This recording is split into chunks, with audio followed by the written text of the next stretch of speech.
I went over felt the strict situations about our society, our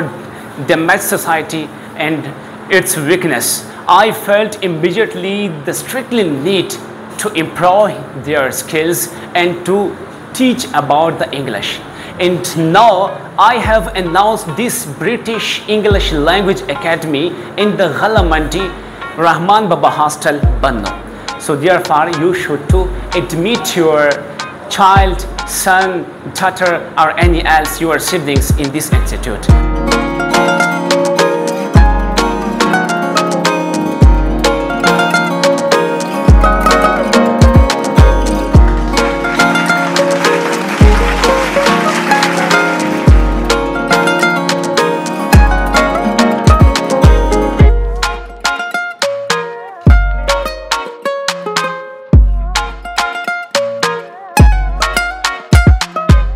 د موقع اکیڈمی دی برٹش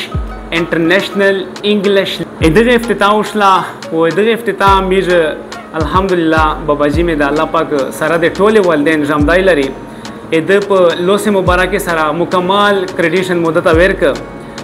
و ان شاء الله زدا امید کوم د الله پاک په ذات باندې مخشماو او اسما دا او آینده د پورا چې مو دمرا خدمتینه وکړل یا په دانه مخشه زلاګیاو ان شاء الله چې الله پاک موتا مزید مو کارو کوي ا قوم د ملک د دغه نیشن د سرویس ته پورا دغه خدمت ته پورا نن دغه برټش انګلیش لینګویج اکیډمي بنیاد مو په هغه تاسیسات باندې ایشاده چې کیم مو د ملک او د قوم خصوصا د میش د بانی د خلک مو په انګلیش شه حد درجه کمزوري مندلې دو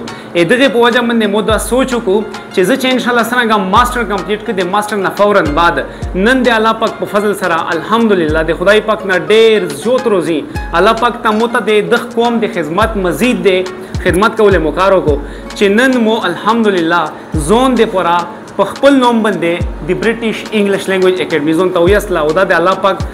فضل د مو باندې و دغه کبیرینه برکت تا اغه خلک د پورا مودا انتهایی ایتیکل مهنت وکړو